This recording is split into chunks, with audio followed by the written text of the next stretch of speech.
Hello! అందరూ నమస్కారం. Movie review of 'relay' 2024 release అయింది. అమెజాన్ ప్రైమ్‌లో స్ట్రీమింగ్ అవుతుంది. ఇదొక సస్పెన్స్ థ్రిల్లర్ మూవీ. థ్రిల్లింగ్ సీన్స్‌తో పాటు కొన్ని ట్విస్టులుంటాయి. ఆ ట్విస్టులయితే చూడడానికి సూపర్‌గా ఉంటాయన్నమాట. ఈ మూవీకి ఆ ట్విస్టులే హైలైట్. ఇంకా ఈ మూవీ స్టోరీలోకెళ్తే టామ్ ఒక రిలే సర్వీస్ కంపెనీలో వర్క్ చేస్తూ ఉంటాడు. తన పనేందంటే తన క్లయింట్స్ దగ్గర ఉన్న డేటాని చాలా సెక్యూర్‌గా, సేఫ్టీగా దాచిపెడుతూ ఉంటాడనమాట. అలా తన క్లయింట్ అయిన హాఫ్ మ్యాన్ తనొక ఫార్మాస్యూటికల్ సంబంధించిన డేటా ఇస్తాడనమాట. ఆ డేటాని చాలా సెక్యూర్‌గా దాచిపెడతాడు. ఆ క్లయింట్‌కి కూడా తెలీదు తన డేటా టామ్ అనే పర్సన్ దగ్గర ఉందని. ఆ తర్వాత కొంతమంది టామ్ దగ్గర ఆ డేటా ఉంది తెలుసుకొని టామ్‌ని ఏం చేశారు?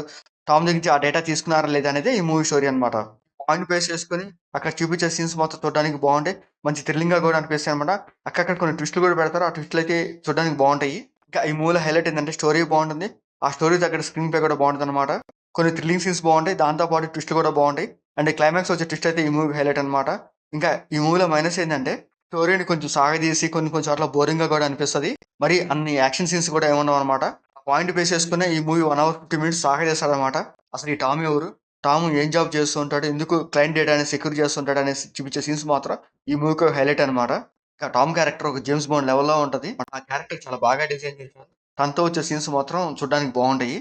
క్లైమాక్స్‌లో ఒక మంచి ట్విస్ట్ పెట్టారు. ఆ ట్విస్ట్ బావుంటది. ఒక మంచి కిల్ తిని ఇంకా ఈ మూవీలో టామ్‌గా రియాజ్ అహ్మద్ చేశాడు. తన క్యారెక్టర్ బావుంటది. ఆ క్యారెక్టర్ తగ్గట్టే తన యాక్టింగ్ పెర్ఫార్మన్స్ కూడా బావుంటదనమాట. ఇంకా ఈ మూవీలో సారాగా లిల్లీ జేమ్స్ చేసింది. తన క్యారెక్టర్ బావుంటది. ఆ క్యారెక్టర్ తగ్గట్టు తన యాక్టింగ్ పెర్ఫార్మన్స్ కూడా బాగుంటుందన్నమాట. ఇంకా రిమైనింగ్ యాక్టర్స్ కూడా బాగానే ఉంటాయి. ఇంకా ఈ మూవీ టెక్నికల్‌గా బావుంటది. ఆ థ్రిల్లింగ్ సీన్స్ కూడా కొన్ని బావుంటాయన్నమాట. ఇంకా ఈ మూవీ బ్లడ్ సీన్స్ కానీ, అడల్ట్ సీన్స్ కానీ అట్లాంటివి లేవు. ఇంకా ఈ మూవీ ఓవరాల్‌గా బాగానే ఉంటది. ఒక suspense thriller movie. So, Amazon ప్రైమ్‌లో స్ట్రీమింగ్ అవుతుంది. తప్పకుండా చూడండి. మీకు నచ్చితే మీకు మాటిస్తే లైక్ చేయండి, షేర్ చేయండి, సబ్స్క్రైబ్ చేసుకోండి. Thank you for watching.